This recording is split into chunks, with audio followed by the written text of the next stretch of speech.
Alexander the Great, and how in just 12 years he rose from ruling a small mountainous kingdom in northern Greece to becoming the master of a vast empire. At the end of this video, we will show a historical reconstruction of his appearance based on ancient sources. Alexander was born in 356 BC in Pella, the capital of Macedonia in northern Greece. His father, Philip II, was the king of Macedonia and one of the most remarkable rulers of his time. Philip reformed the army, created the professional Macedonian phalanx, strengthened royal authority, and united the scattered tribes and settlements of Macedonia into a single powerful state prepared for conquest. To strengthen political alliances, he entered several dynastic marriages. Historians mention up to 7 wives, each playing a role in diplomacy and state policy. Alexander's mother, Olympias, was the daughter of the king of Epirus and the 4th wife of Philip II. She was known for her strong will and ambition.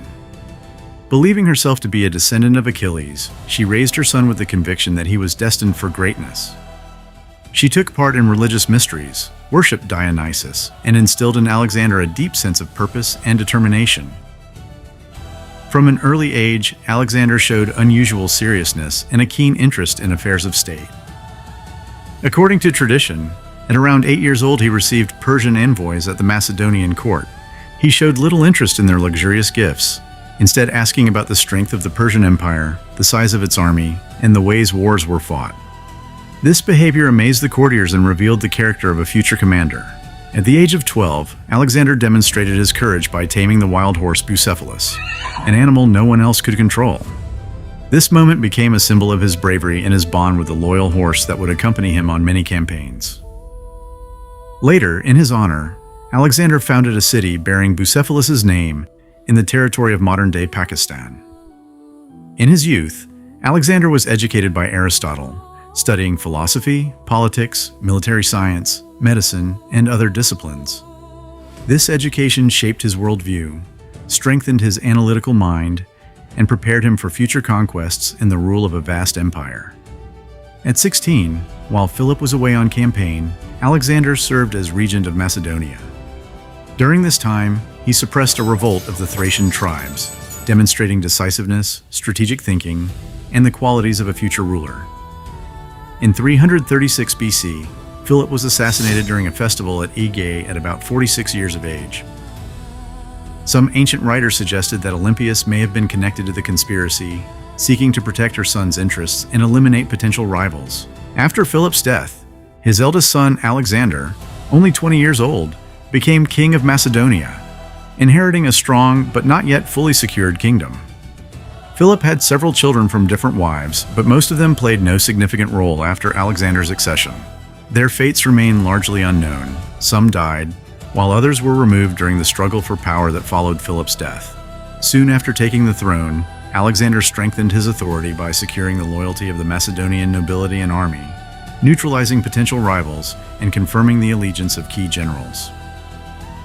This internal stability allowed him to prepare for large-scale conquests.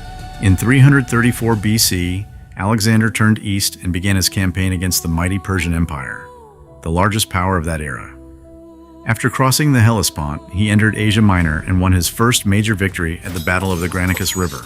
This triumph marked the beginning of a rapid series of conquests that would change history forever. From that moment, Alexander's army advanced deeper into the east.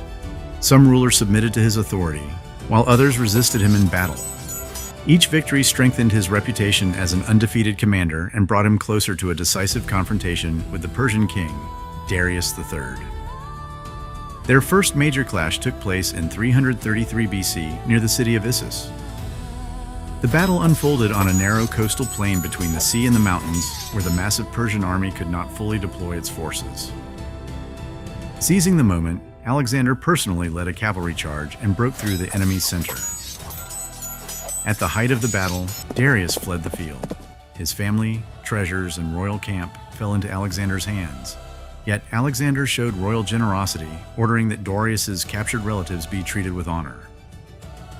The decisive encounter came 2 years later, in 331 BC, at the Battle of Gaugamela in Mesopotamia. Although the Persian army vastly outnumbered the Macedonians, Alexander's tactical brilliance and the discipline of his troops brought him another victory. Darius fled once again, and the fate of his empire was sealed. Alexander entered the great Persian capitals, Babylon, Susa, and Persepolis, symbolically ending centuries of Achaemenid rule. Still, he continued eastward, determined to secure complete control over the vast territories he had conquered. After his final defeat, Darius fled east in hopes of raising new forces. Alexander relentlessly pursued him across deserts and mountains. In 330 BC, however, Darius was betrayed by his own men. The satrap Bessus had him seized, and during their flight, the wounded king was abandoned by the roadside, where Alexander's soldiers later found him. According to ancient sources, Alexander was deeply moved by his rival's fate. He covered Darius's body with his own royal cloak and ordered a proper burial, showing respect to a fallen enemy and asserting his own claim as heir to the Persian Empire. Alexander then advanced further into Central Asia, where he faced prolonged resistance from local tribes and rulers. In Bactria and Sogdiana, he fought a difficult and exhausting campaign that required not only military strength, but also political skill. During this period, he married Roxana, the daughter of a noble Bactrian leader, in order to strengthen alliances with local elites. The marriage symbolized his vision of uniting Macedonians and Eastern peoples into a new imperial society. Gradually, Alexander adopted elements of Persian court traditions. He wore Eastern garments and introduced rituals of royal reverence. Some began to see him not merely as a king, but as a near-divine figure, a change that caused tension among his Macedonian companions. In 327 BC, Alexander began his campaign into India. Crossing the high passes of the Hindu Kush, his army entered the lands of northwestern India.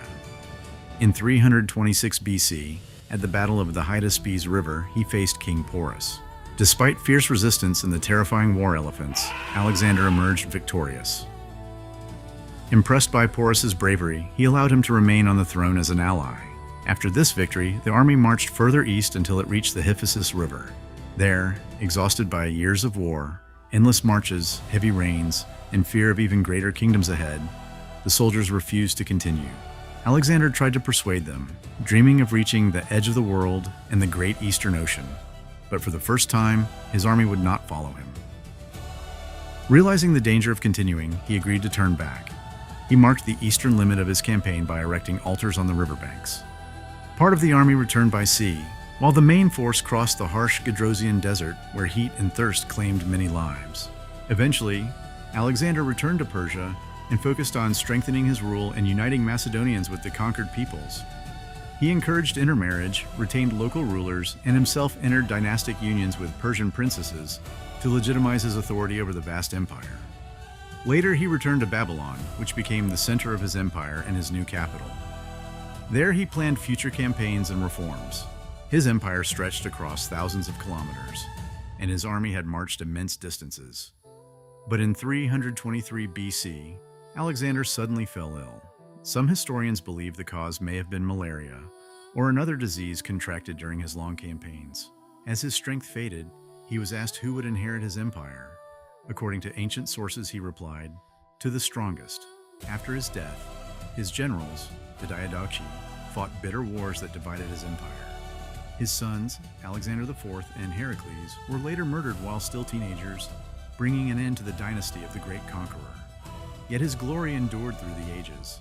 Alexander became one of history's greatest commanders and rulers, a man who reshaped the world, united cultures of East and West, and left a legacy that lives on in legend. And this is the historical image of Alexander the Great. Young, athletic, with balanced facial features, a straight nose, and pronounced cheekbones. Ancient descriptions suggest his eyes were of different colors, one lighter, the other darker, giving his gaze a unique expressiveness. His golden, slightly wavy hair shone in the sunlight. His face reflected determination, charisma, and the confidence of a born leader. Don't forget to subscribe and leave a comment. Did you know these facts about Alexander?